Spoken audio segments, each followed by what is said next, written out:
Welcome, my darlings. Make yourself comfortable, and I have a tale to tell you.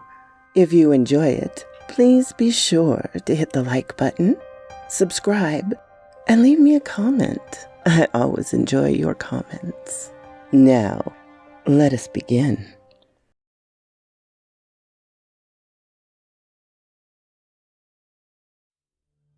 The Last Hunt of the Reaper by Scare in a Box.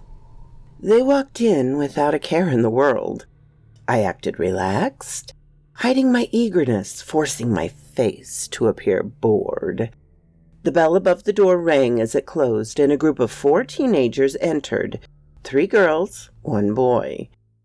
The group spoke in hushed tones while they walked about my store, studying cryptic items that reeked of the occult.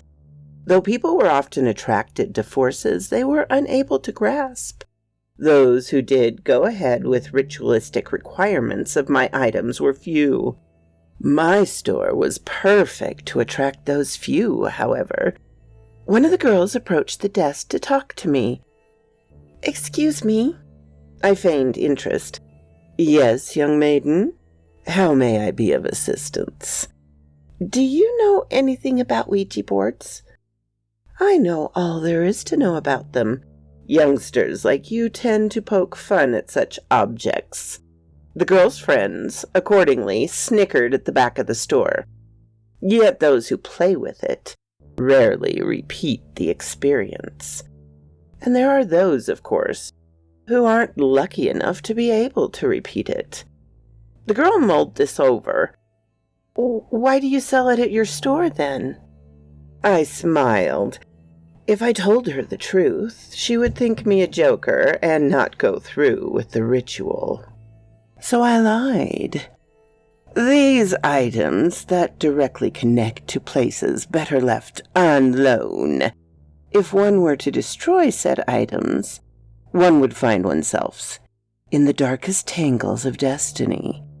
By their very nature, these objects must exist to keep the balance of the worlds. Oh, how they ate it up, and with such earnest expressions. The girl who was talking to me was especially entranced. It can be healthy to experiment with such items as Ouija boards. If nothing else, they can humble those who jeer at things much more powerful than they.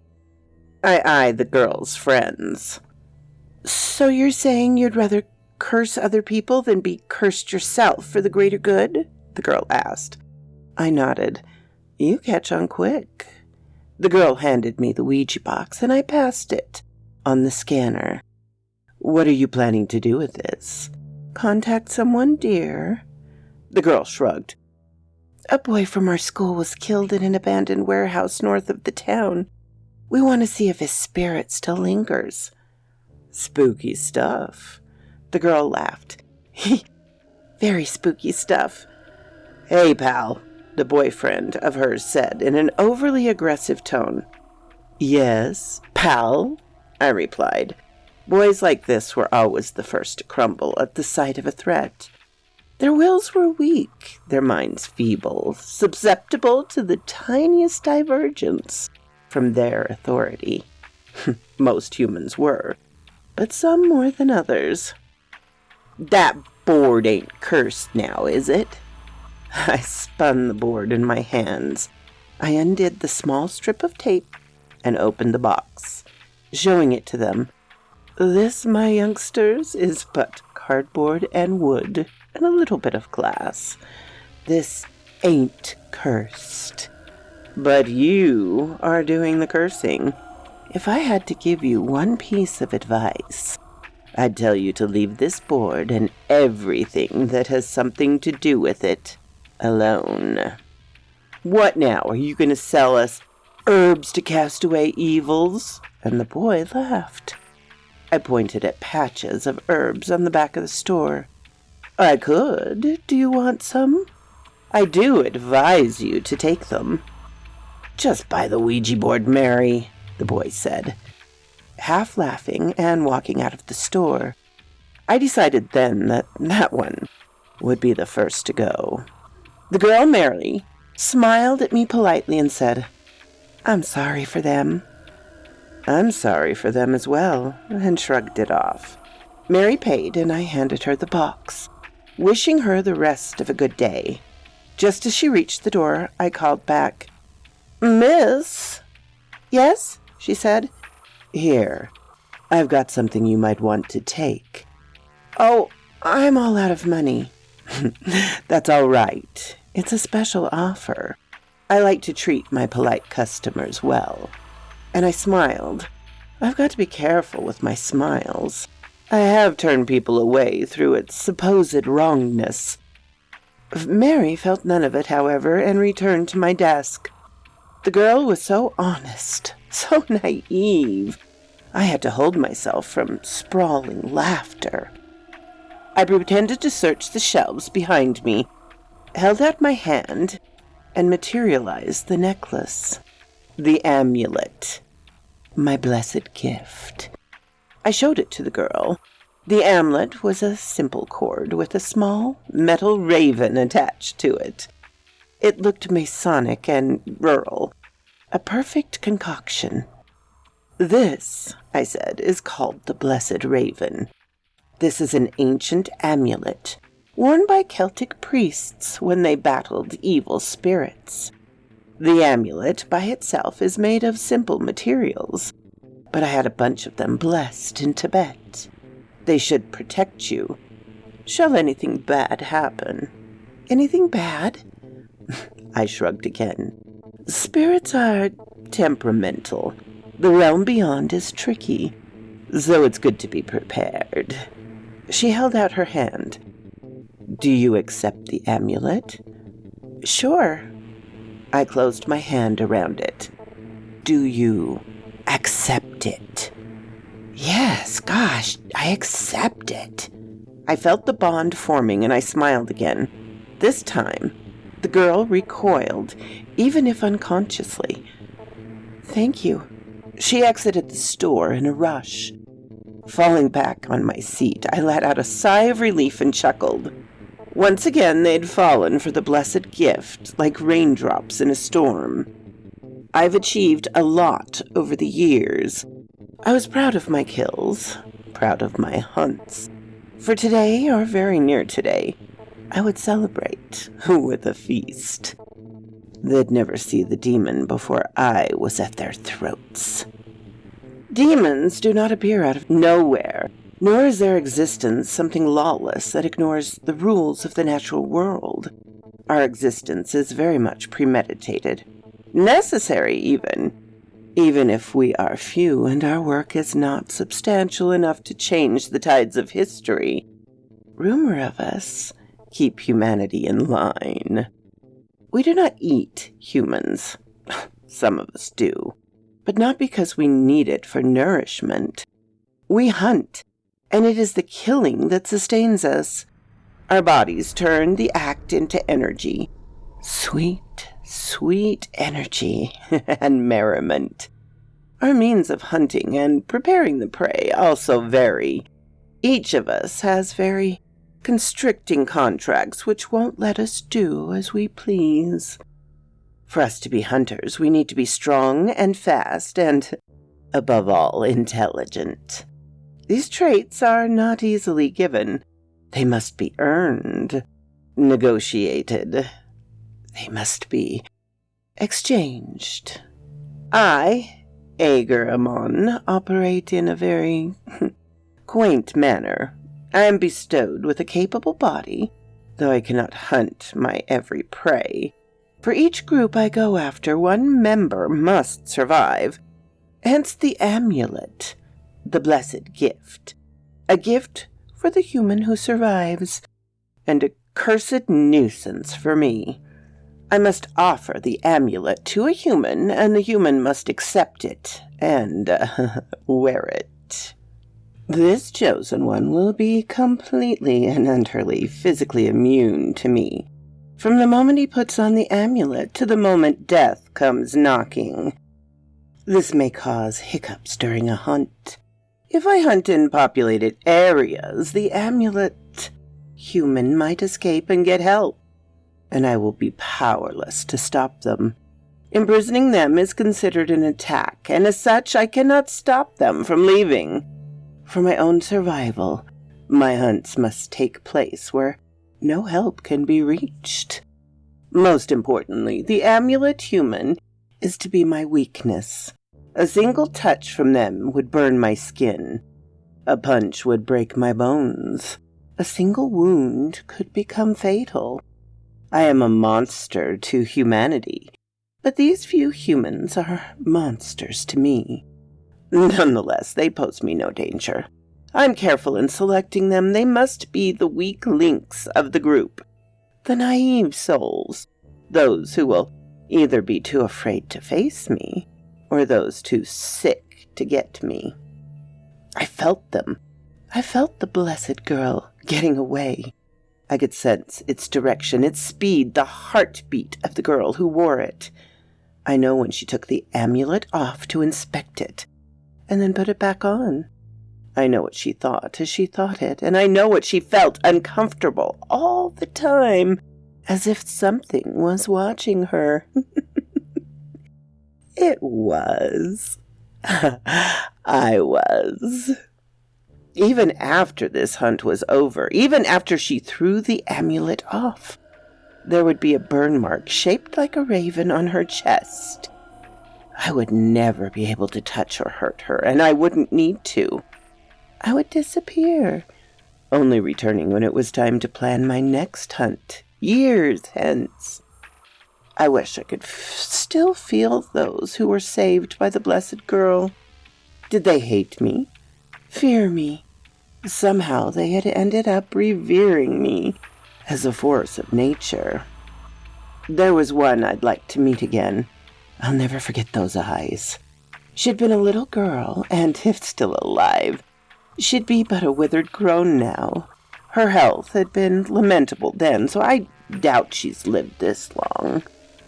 So I sat, and while waiting for Mary and her friends to take the Ouija board to the abandoned warehouse, I thought back to my glorious hunts, and to my disgraceful hunts, and that horrible, wretched hunt. That day, my body had been masked as friendly bohemian of a lean but frail build. I decided that campers on the remotest side of the mountain would be more willing to pick a hitchhiker up if he looked as non-threatening as possible. Thus I made my body into a thin bohemian.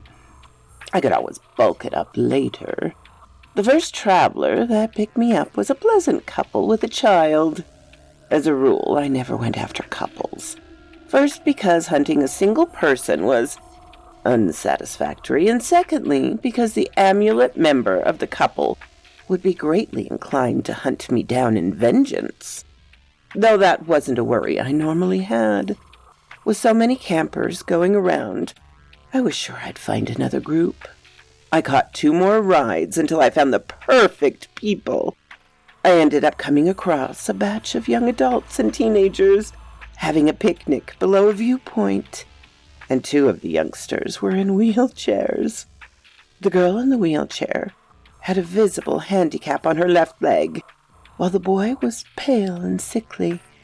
It looked like their older brothers had brought them along with their friends, though they hadn't done so out of obligation. They all looked happy and cordial, but there was a hint of discord in the undertones of some strings of conversation. I smiled, oh so delightfully. I'm so sorry to disturb you, my guys, but do any of you have any water? I could see the older ones eyed me warily. Was I a vagrant? Was I dangerous? I held up an empty bottle. I ran out a couple of miles ago, and the last time I drank from a river, I ended up having the shits for a week. This got a laugh from them all, and the older ones eased up a little. I have a bottle here, the girl in the wheelchair said, grabbing one from her backpack and handing it to me. Thank you very much, miss. What's your name, darling? Marilyn, she said. And just like that, I was in. In for the hunt. Through comical small talk, I was able to make the group accept me for the night. I had canned food in my backpack, which I shared. I had cannabis and rolling paper, which made everyone's eyes light up. Hadn't I been who I was, these youngsters would have remembered this night for the rest of their lives.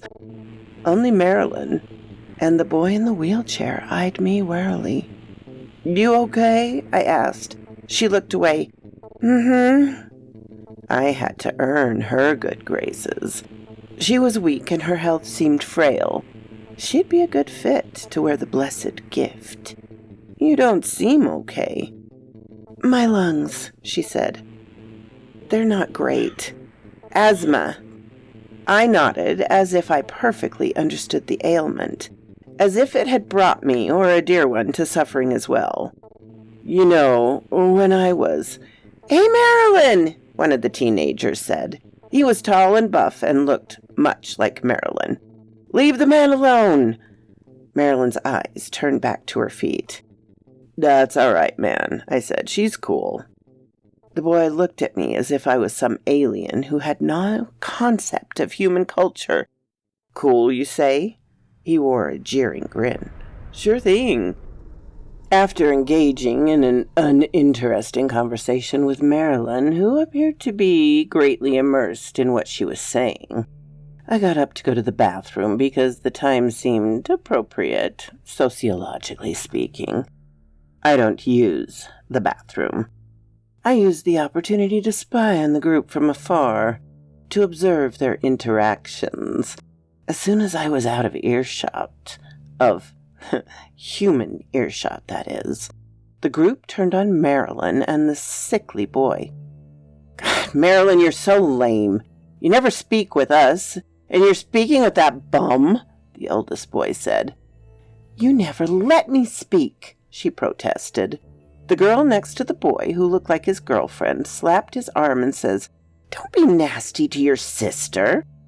"She's an antisocial freak, not me," he replied. Tears stung Marilyn's eyes. "Screw you, John."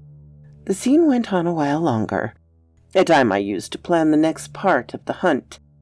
I returned and sat near Marilyn again. She was still sensitive from before, though I managed to bring her out of her shell by asking her about her friends, what she usually did in her spare time, her favorite books, and so on. She liked classics with monsters, say, Shelley's Frankenstein or Stoker's Dracula. I was alive when those novels were published, so in a way they were very dear to me as well. I occasionally had to switch the conversation to the other kids in the group, but I tried to talk with Marilyn as much as I could. An interesting thing began to happen. Something that had never hitherto taken place. I kept the conversation going out of pure interest. I was sick, most probably. Demons can have illnesses of the mind, so I've been told. Yet the effect was clear. I was enjoying the conversation, and as such, I kept it going. I could have introduced the amulet a long time ago, hours ago, in fact. The sun meanwhile set, and the group decided to hop back on their truck and ride to a camping site 20 minutes away. They were kind enough to let me ride with them. "I do sense something strange today," I eventually said. Me and Marilyn were in the back of the truck together, with the sickly boy who was quiet and refusing any attempts at communication whatsoever. "Something strange? How so?" "Do you know why I wander around so much? I hate cities. The reason is simple.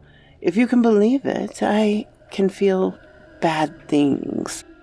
I can feel bad things. In a city there's stress, anxiety, sadness. There's violence, frustration, pollution. Out here, there's nature. There's peace. There's an order, an ancient order, harmonious in so many aspects. Here, I feel safe. Marilyn nodded towards the front of the truck. You're probably feeling my brother then. I felt him a long time ago. I'm feeling something different now. I reached over to my backpack, and I froze. Should I? The moment the amulet was around her neck, it would be too late to halt the hunt. These thoughts of mine befuddled me. They weren't supposed to happen. Why me? Why now? You okay? She asked. I nodded. The sullen boy glanced up at me quizzically. Yeah, sorry. As I was saying, I feel something different now. Something I felt before along this mountain range. I think something evil lurks in these woods. This could help. I bit my lip as the amulet formed in my hand. I clutched it in my fist. Marilyn lit up. Ooh, what is that? Is it some kind of artifact? Some witchcraft thingy? I smiled, and it wasn't a grotesque smile. It was painful. Yeah, you may call it that. This is an amulet. The blessed raven. It's a gift. Oh, thank you so much. For me, right? Of course. Do you accept it? It's pretty. Damn right, I accept it. I nodded, hesitated, then handed it to her. Something in my chest area weighed down as she put the amulet on, and I gained insight into her very mind, into her very heart. She was happy, content even that somebody was talking to her, making an effort to get along with her. Does it look good on me? She asked. Suits you fine. It was strange how I knew that even if I had to, I wouldn't be able to kill her. Nonetheless, the hunt was on now, and it was too late to turn back. The kids set up camp.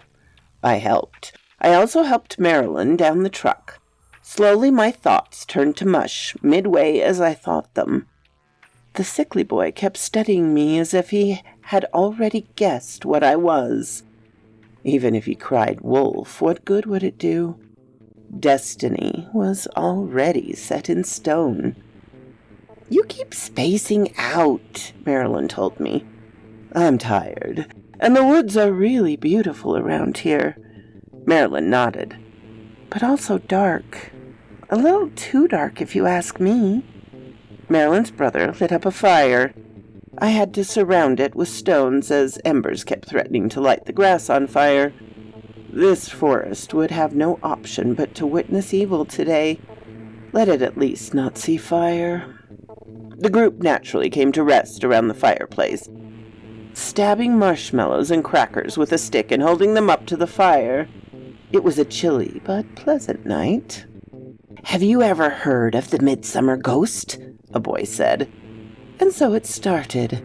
I glanced at Marilyn. She'd be safe. She'd at least be safe. The midsummer ghost always hides like a man in need. You never see him for who he is, for he only lets you know what he is the moment he's got you in his claws.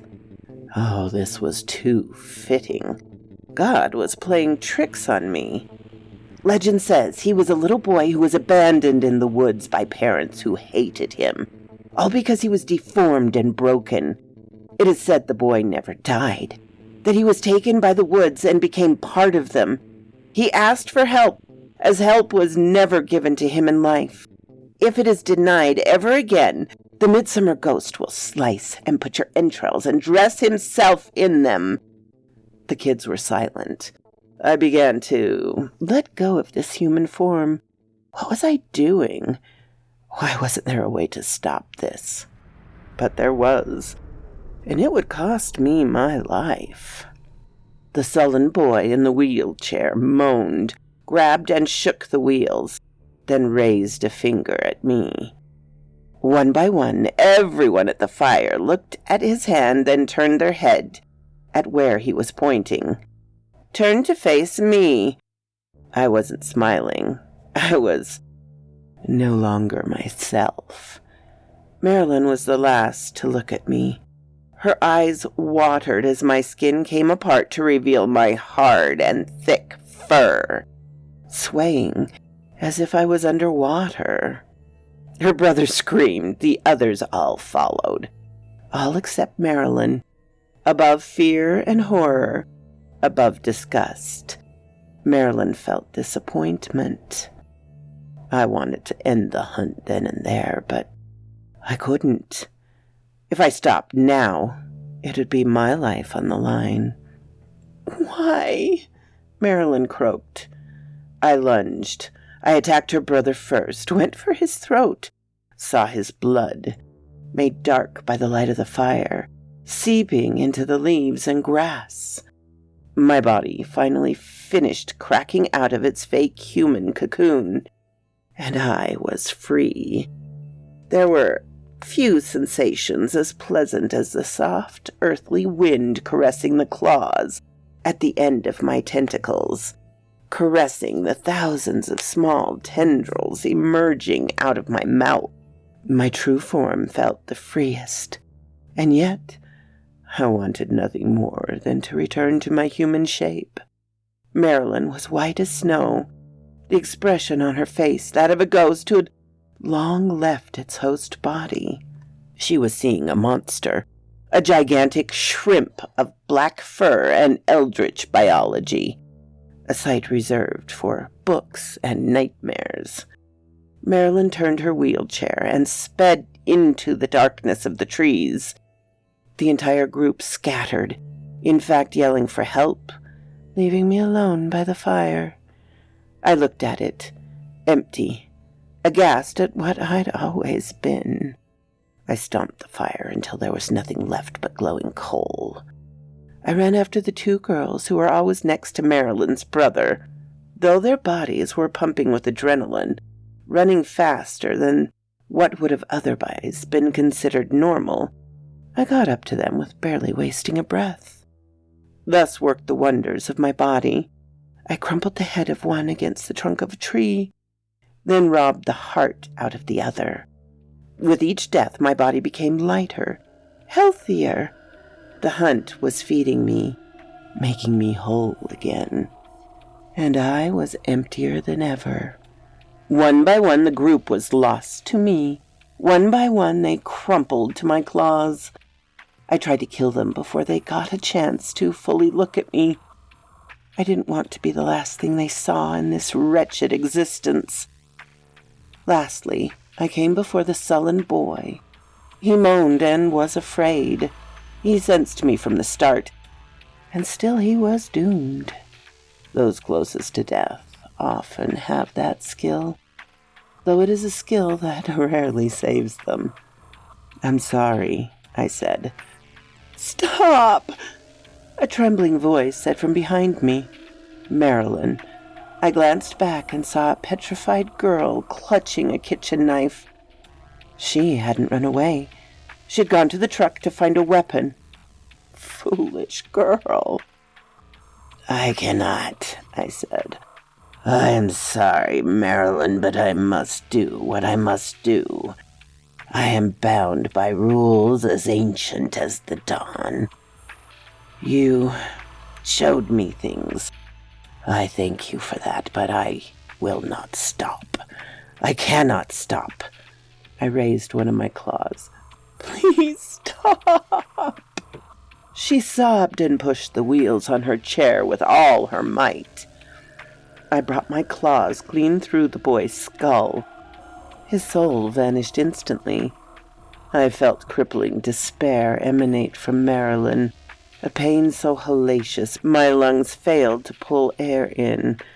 I couldn't move, not while she wore the blessed gift and her mind streamed all of its intensity into mine.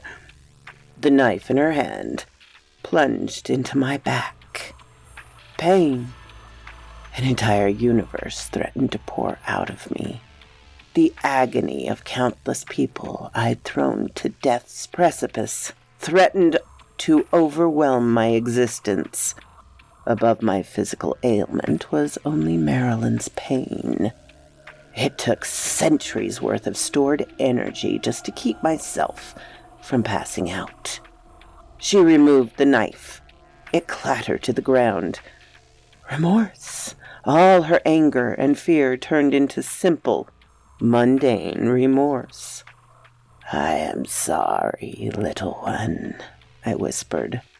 Marilyn, sobbing, yanked the amulet out of her neck and threw it over where the knife had fallen. Where the amulet had been, her skin smoked. The shape of a raven formed. She'd always be safe from me. That was my only comfort. I was curled up, trying not to move. Each breath of mine was raking pain. I was told even a punch from one who wore the amulet could prove fatal, and here I was, stabbed, black and slick blood like oil gushing out. "Won't you finish this?" I croaked. "I will find you," she managed to say through shaky breaths. I heard her wheels turn, cracking dry leaves as she escaped.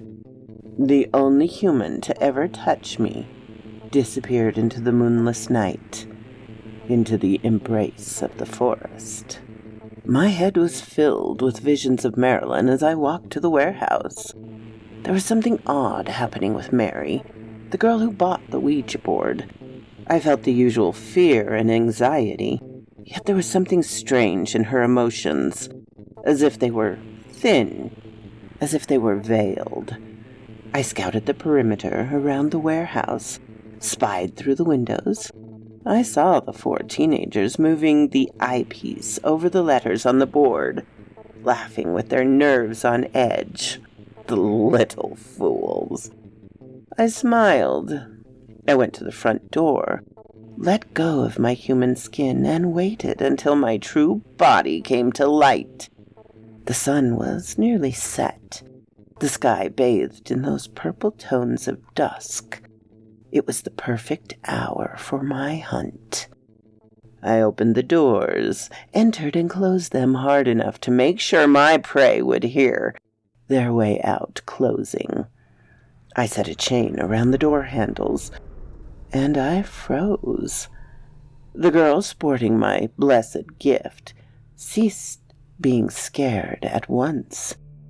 Instead, triumph of all things filled her heart.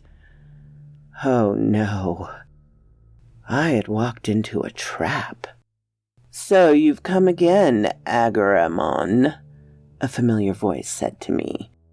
I was still and aghast. I wanted to be content to hear Marilyn again after all these years. I wanted to go and hug her and ask her how she'd been. But that wasn't how our relationship would go tonight, was it? She was old now. Old and worn and tired. "You've learned my name," I said. I hadn't heard it spoken out loud in a long time. "Everyone I spoke to judged you a legend, but I knew you were a legend that bled. Bleeding legends can be killed." "I spared you," I told her. "Out of necessity. I should have killed you when I had the chance. I was afraid, but I know better now. I spent my life trying to correct that one mistake." She smiled, gestured at me, and my chance to do that has just arrived. She walked into the few remaining shreds of light coming from the holes in the roof. Marilyn was old and withered, though she wasn't in a wheelchair anymore. She walked with the help of crutches, but she walked.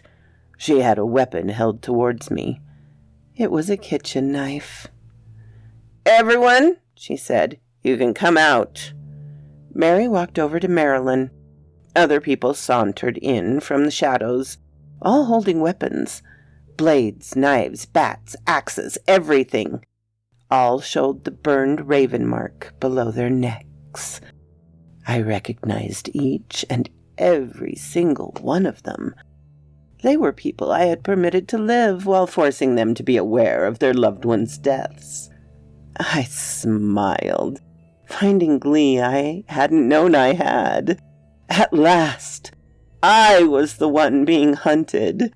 The girl who bought the board was a good actress, I said.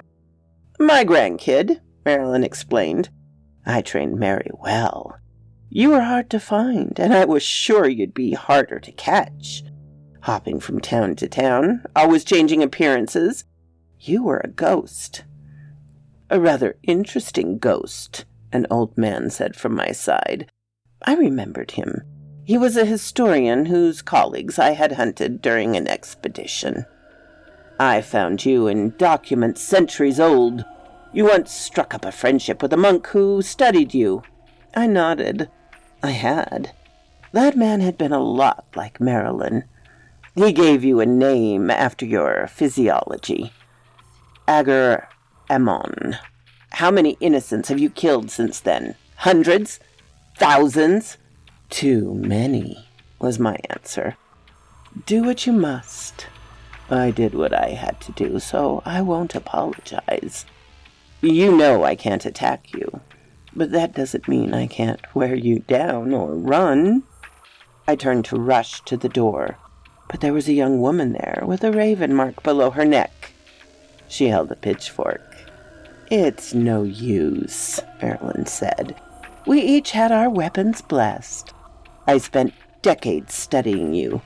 You might be fast, you might be strong, but against us, you're powerless. I won't sit idle as you hunt me. And Marilyn smiled, so very much like me. The sweet girl I'd known was nowhere to be seen. I had transformed her into a monster she had never wanted to become. Blessed weapons couldn't save them. I could dodge bullets, so evading their attacks would be a piece of cake. I would walk out of here victorious to live another day. Marilyn seemed to guess what I was thinking. She fished something out of her purse and handed it to her granddaughter. I squinted and froze.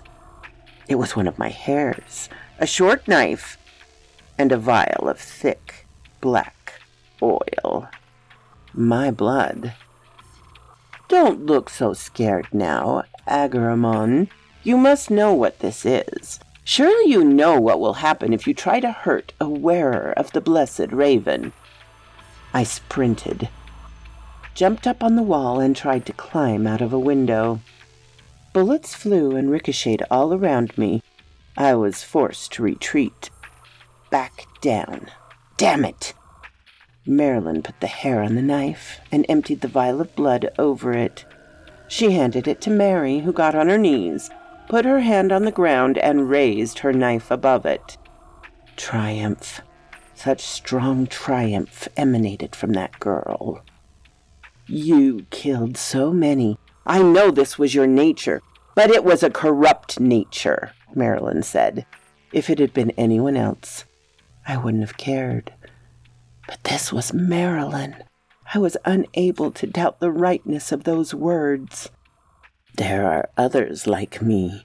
There are others more dangerous, I said. You should have lived your life, been happy, counted as a blessing. You should have counted that as a gift. You threw your life away. She shook her head. I will hunt others after you. Those who will come after me will, at least. I'm old. I need to rest. Marilyn held her hand out, telling her granddaughter to wait. When you hunted me, something happened to you. As if you didn't want to be doing what you did. It took me years to accept that, but I did. You were paralyzed by me, and as such, you let me strike you. And you bled. I tried to run again and again. Bullets came, this time from the outside. Marilyn truly had found all my victims. I was starting to panic, my fur swaying furiously. I was outmatched. I was told humans would become too fragile after a hunt to come after me. Demons could be so blind. All you stand for ends here, Agar-Ammon. Thank you for saving us, yet that will never account for your sins. No, wait. Marilyn nodded, and her granddaughter stabbed her own hand with the knife dressed in my fur and blood, a knife with me in it, and pain washed through me all at once. This was a direct breach of my contract. A part of me was hurting, a wearer of the amulet, and as such, I paid the price. I screamed, fell, convulsed. I saw colors bursting as pain threatened to subdue me. Then I felt a kick, a punch, a hit after another, all from the branded ones I had saved. The dark unconscious I'd brought on so many finally caught up to me. I smiled as my prey became the hunter, and my life eluded my body, becoming but a husk of ancient oath. So quoth this raven. Oh, that one was so fun and good, and it has ravens in it. Thank you, Scare in a Box. And my darlings, I hope you all have a glorious October week. What? You're still here after the whole story? I really appreciate that, darlings. Please hit the like button and subscribe if you haven't. And I always love to hear from you. Have a glorious day, my darlings.